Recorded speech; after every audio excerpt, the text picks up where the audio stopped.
I'm Harriet Tubman. I lived in the shadows, out of sight of the light of liberty, and I heard their voices call out to me in the dark. They were the voices of slaves. They were the voices of my people. When I heard them, the earth moved under me. Rockets burst in my head. They were the voices of God. I was Moses. Go down, Moses, way down in Egypt land. Tell old Pharaoh to let my people go. Destination Freedom.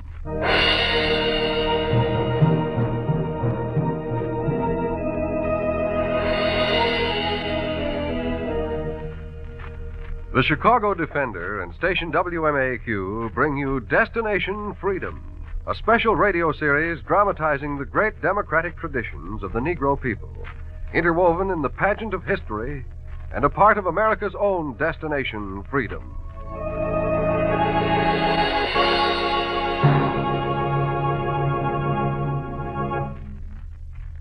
Today, Destination Freedom dramatizes the story of one of the most remarkable women in world history.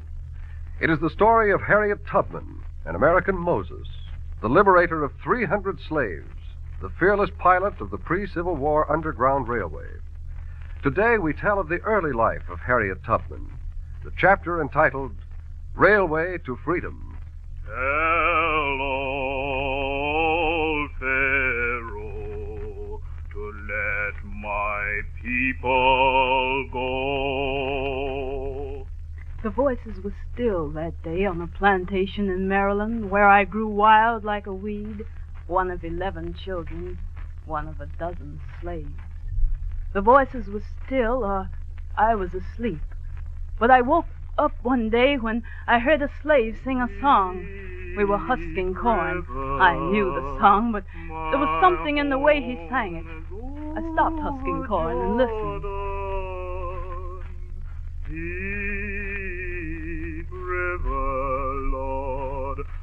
I looked up at him and said, Saul? Huh? What were you singing? Oh, just a little old song. What does it mean, Saul? Well, you're nigh as old as I am. You're old enough to know. Know what? To know the ways of the Underground Railroad, Harriet. To know there's a train waiting tonight. And how to tell those who want to come aboard to come aboard. How do you know all of that? The Talbot woman says so. She keeps track of the trains. And you say you're going to cross over and... Keep your mouth shut and your eyes open. Look. See the way the old master's looking? He's on to it. Well, I'm going to my cabin. Got to get my things.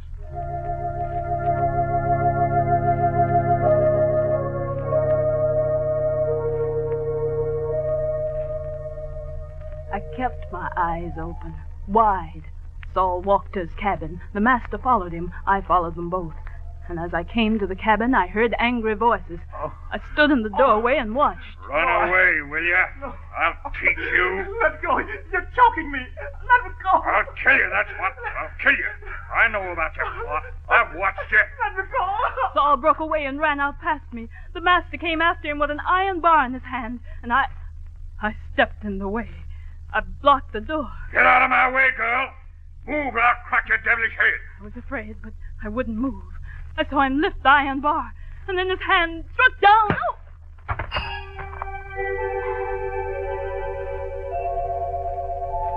The earth moved, and rockets burst in my head. It was dark all around me.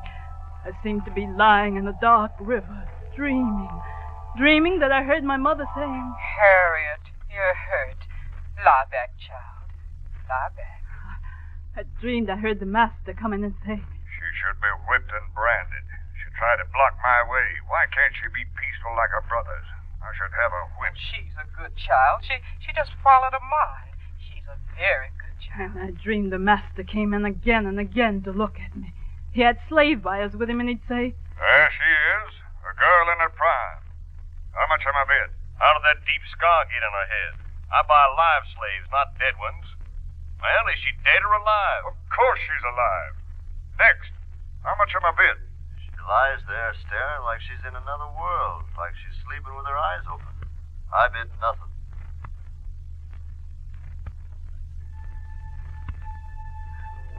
I went on dreaming and dreaming. Inside my head, the rockets kept bursting. I dreamed of a land far away. And when I tried to get up to go, I'd hear my mother say, Harriet, lie back. Tossing like that, you'll throw yourself out of bed, child. Lie back. I sank back into the dark river. I lay there floating a long, long time before I heard her say, Now, stand up, Harriet. Look, there you're standing again. Again? It's a miracle. Wait till I tell you, brothers. We've nursed you back to life. Nobody believed you'd live. How long was I sick? 2 seasons. 2 seasons just lying here? Oh, you'd sleep sometimes, and you'd talk out loud sometimes, like you was dreaming. You'd talk about the master. Don't you remember? Some things. I remember some dreams. I remember dreaming about Nat Turner. Speak his name out loud. I dreamed I heard Nat Turner call Nonsense. to me. He's been hanged and buried 10 years, girl. Get him and his deeds out of your mind. He called me and told me how he burned the plantations and made an army of slaves to fight. And he called me and said, Harriet, do what I did. And I said, I can't do what men do. I can't lead an army. Then he said, you can do more. You can lead an army across the River Jordan. If that's all you dream, then keep quiet. That was not all. Didn't you dream good things? Yes. I did dream once I was praying. I was praying for the master and all the masters. They were looking down at me to see if I was worth buying. That was no dream. They were here. I dream I prayed to the Lord to change their hearts, but he would not. Then I said, Lord, if you won't change them, kill them. Well, who talks of killing on my grounds? Is this another plot? Oh, it's just Harriet's first day out of bed, Master Bodias. She can stand up now. So this is the little hero who tried to help Saul escape, huh? Now Saul will work his life out in the fields, where you'll go. Oh, the child is weak, Master. Child is worthless. Scrawny, sickly, she's been a burden to me, but now she'll earn her share. And whatever's in that addle head of yours, girl, get it out. There'll be no revolts, no escapes. If you've got any sense left, you'll obey laws. You'll be satisfied. You work in the field. No, please. She's too weak to work in the field. Please. She's too weak to eat. Please. Mother, stand up. The master's right. It's in the fields where I should work. Perhaps you really are half-witted. You want the field, huh? I want to work where there'll be fresh air and sunshine. I want to work where I'll grow strong. I'll take the field.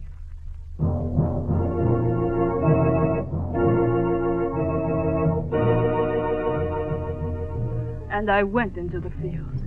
I was weak. I wanted to be strong. I plowed the grounds, dug the ditches. I drove oxen. I worked in the yards. I did a man's work. I kept my dreams wrapped around me in the sunshine and the open air. Though some slaves still slipped off on the strange underground railroad, I wasn't ready. I wasn't ready until I lost my fears.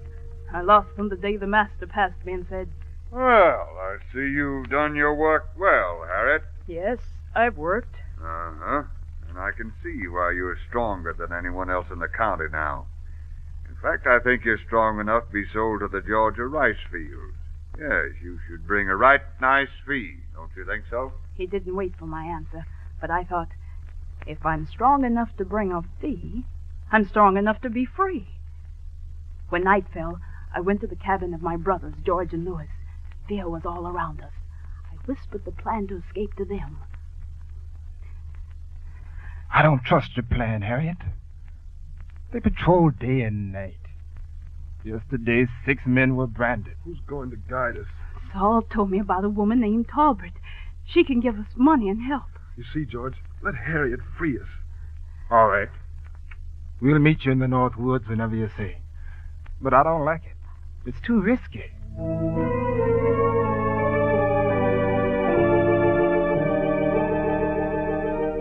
I slipped away. I went across the valley to the house of poor white cobblers, the Talbots.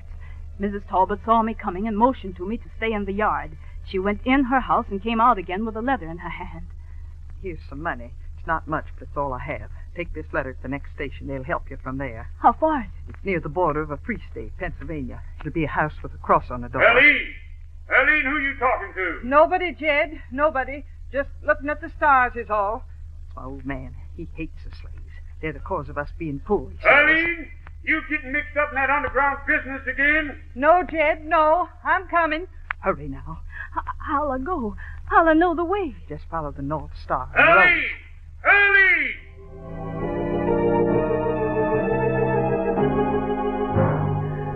I went back to my brothers. I found them in the woods. My heart was pounding. A roar was building up in my head. I talked to them of the trip, but they said... Tonight they're watching all the roads. They always watch the roads. But running against them like this is certain death. And what is slavery? We'll take our chances. You know nothing of the North, I'll not risk it with you. You mean that? I mean it. And you, little brother? Last night another slave was sent to the gallows. He'd been betrayed by those he thought were friends. Your friends could be the same. I'll take my chances here. Stay here. Come on, be sensible. No! No, I won't stay here. Why risk it now? Because there are two things I've got a right to. Liberty or death. One or the other I mean to have. I shall fight for my liberty. And when the time comes for me to go, the Lord will let them kill me. If you go, you'll go alone. I'll go alone. Then go your way. Louis, come on. Come on. Brother! Oh, brother, don't leave me alone. Brother! The earth moved again. The rockets were off in my head again. I turned round and round. I thought of my mother, brothers, sister, in the row of cabins I could see from where I stood. Then I turned and looked up at the North Star. It was brighter than any star I'd ever seen. I walked toward it.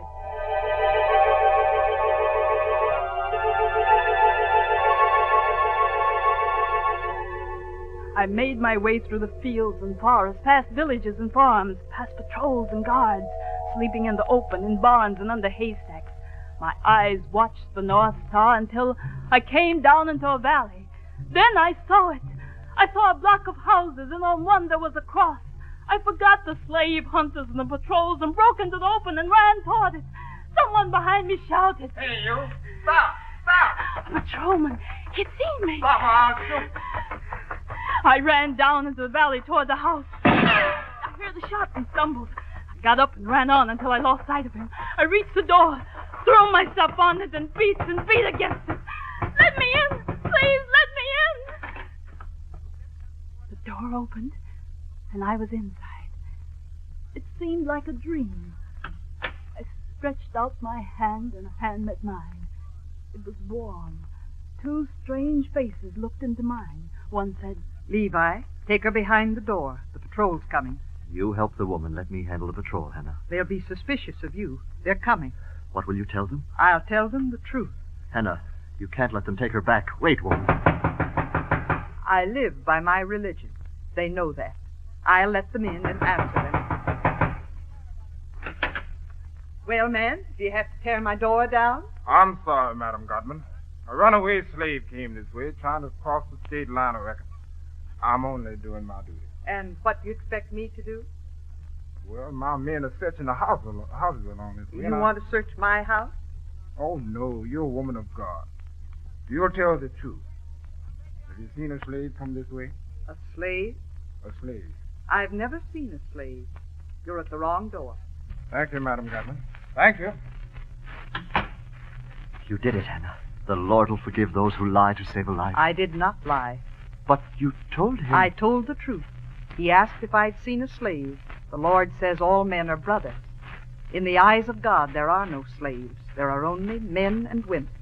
I believe God. Who do you believe, Levi?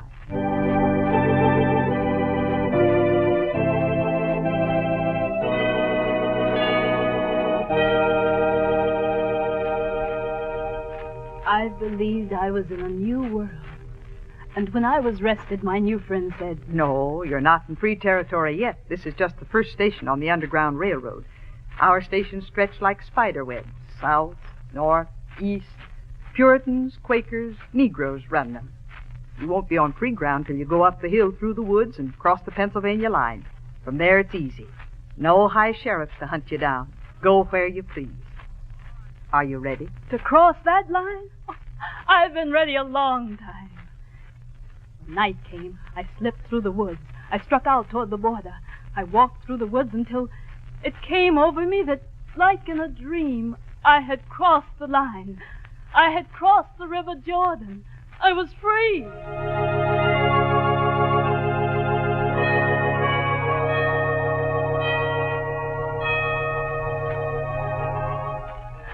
I stood and looked around me. I was free. I looked at my hands to see if I was the same. There was such a glory over everything. The sun came like gold through the trees. I felt I was a part of the air and the sky. I could go to Canada. I had left behind me the land I hated. Whips and chains and fears and overseers were all behind me. Ahead was a new, clear life. And then, somehow, I was lonely. I was free, but there was no one to welcome me. I remembered my home was with my brothers, sister, mother. And then, my head, the earth seemed to move under me. My head seemed to split apart, and I heard the voices of my people calling me. And was then I knew which way I had to go. I turned from the North Star. I found my way again to the door with the cross on it. It opened before I knocked. Well, welcome back, Harriet. Welcome? Yes, your supper's ready. It's on the table. You expected me to come back? Yes, don't look surprised, friend. We knew you'd come back. But how? I didn't... Sit down. We've been a way station for guiding escaped slaves for about 10 years now. Some pass this way once, and we never see them again. They are satisfied to get their own freedom. Who can blame them? But now and then, one comes our way who's got the flame burning not just for his freedom, but for his brothers, sisters, friends. You burn that way, Harriet. How did you know? You were thinking, what a great thing a new liberty is. You were free, but when you thought of millions who were slaves, you said, what good is my being free when my brothers are slaves? Yes, I did. Then you felt you would have no peace until the last slave was freed. That's why you came back. Many men, white and black, feel that way. It's why we run the underground. Our part is to wait for slaves to escape and to help them on. That's not the part I want to play. What part do you want? I want to go down and bring them out. I want to put them on the train and guide them. I want to be the conductor.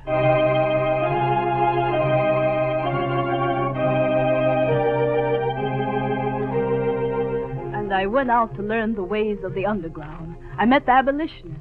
I talked to old John Brown, to Fiery Winder Phillips, to Fighting Fred Douglass, to the Lion Lord Garrison, to the Quakers, the Puritans, and to the conductors and agents.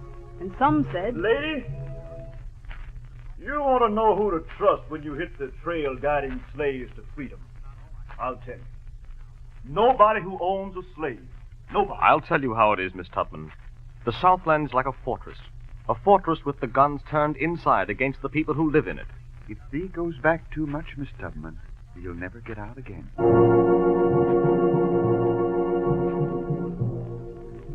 And I worked winters for money to buy food and clothes for slaves, and money to bribe guards and patrols. I worked the lumber mills in Canada all winter to make the money to go down into the fortress. One day, when the boss counted out my season's pay, I thought I had enough to start. $65, $78. There. You earned it, all right. A right good log cutter for a woman. Sorry you ain't staying on the next season. I would, but I've got other work to do.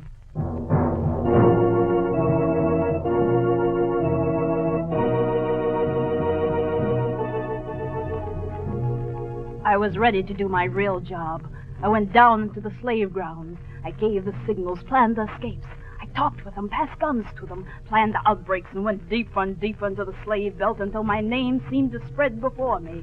Sometimes I was a man, sometimes a woman. I walked.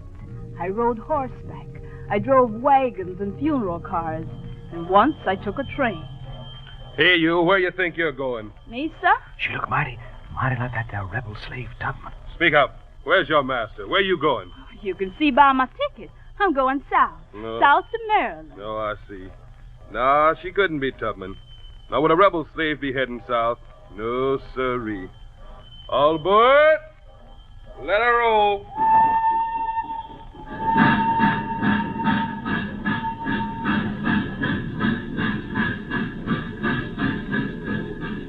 I rolled into Georgia and rolled out with slaves into Canada. I rolled and roamed the plantations. And when I knew my strength, I went into the state where I was born. I went into the region of the master I had escaped. I went back for my family. I had heard their voices call stronger and stronger. I had heard the voices of my brothers and my mother. I came into the village at early morning. I was an old woman with a cane. I walked near the slaves, searching for faces I knew. Then, just 2 yards from me, I did see a face I remembered. It was the face of my old master. Old woman, where do you belong? Yes? I said, where do you belong? You say something? Of course I said something. Your mouth opens, but I can't hear no words. Get out of the way. Deaf. Stone deaf. I got out of the way. I hobbled off to the slave quarters. I moved about until night, and I found the cabin of my brother. I opened the door. Then I stood in the doorway.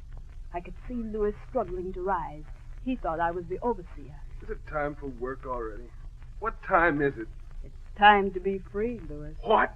It's time to be free. Your voice. I'm Harriet. Harriet! Quiet. Wake up the overseer.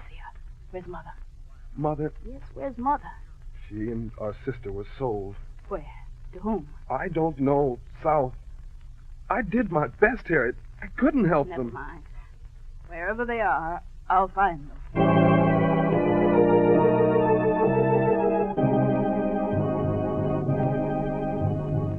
I took my brother away to the new land, and I took 10 more from the rice fields with us. I saved my brother, but as I looked over the land for the woman who had brought me into the world, there was a fear in me I'd never known before. It seemed I was growing cold, deaf again. I could hardly hear friends who'd say, You've had your share of the dangers, Tubman. Every slaveholder knows and hates you. You'll be worth more to the cause of freedom if you leave the railroad, stay north. what can I do here? Plenty. Travel about the states and tell the people what you've done. I do travel, Mr. Garrison. Yes, but you don't make speeches. I free men. Mr. Garrison, I think one free man is worth 1,000 speeches.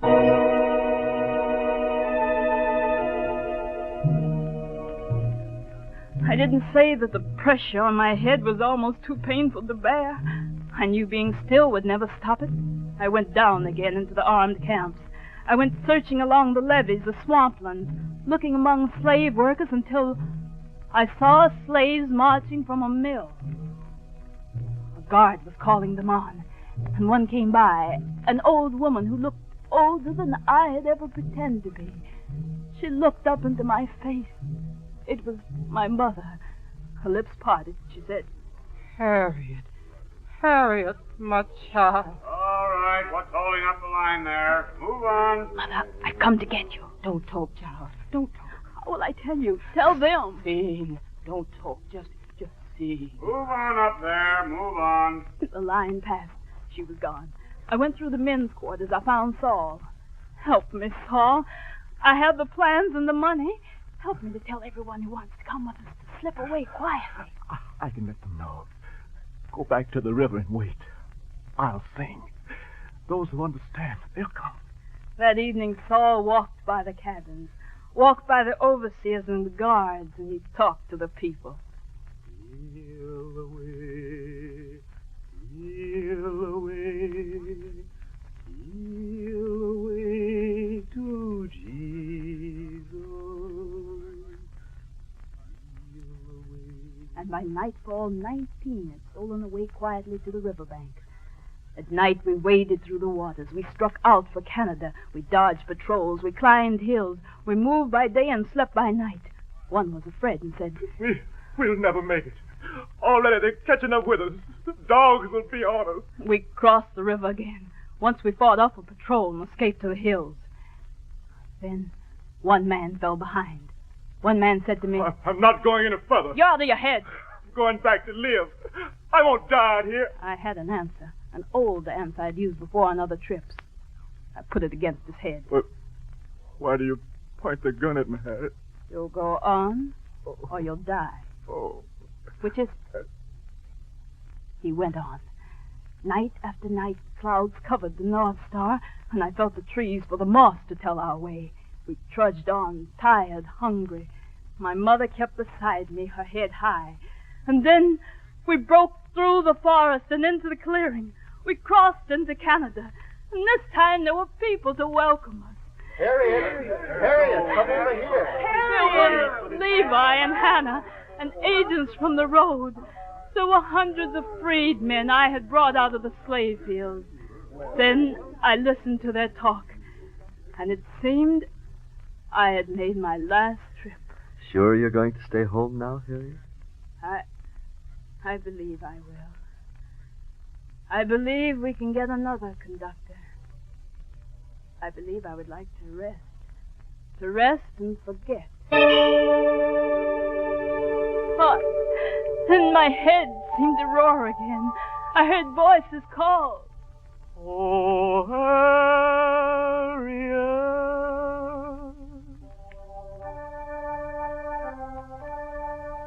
Oh, Harriet.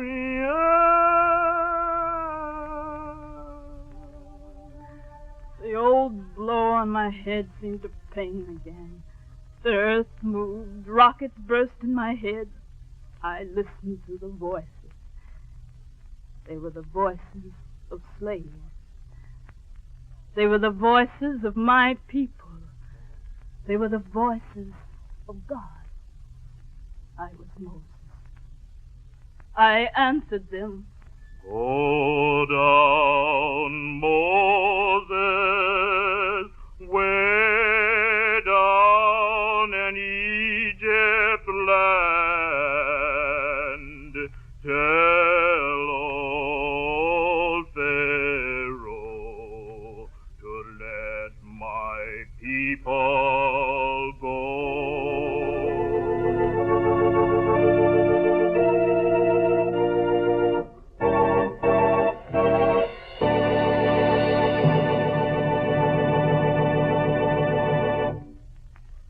You have just heard the story of Harriet Tubman as presented by Destination Freedom, a special radio series dramatizing the great democratic heritage of the Negro people. Destination Freedom is brought to you by WMAQ's Department of Public Affairs and Education and the Chicago Defender. It is written by Richard Durham, and the production is under the direction of Homer Heck.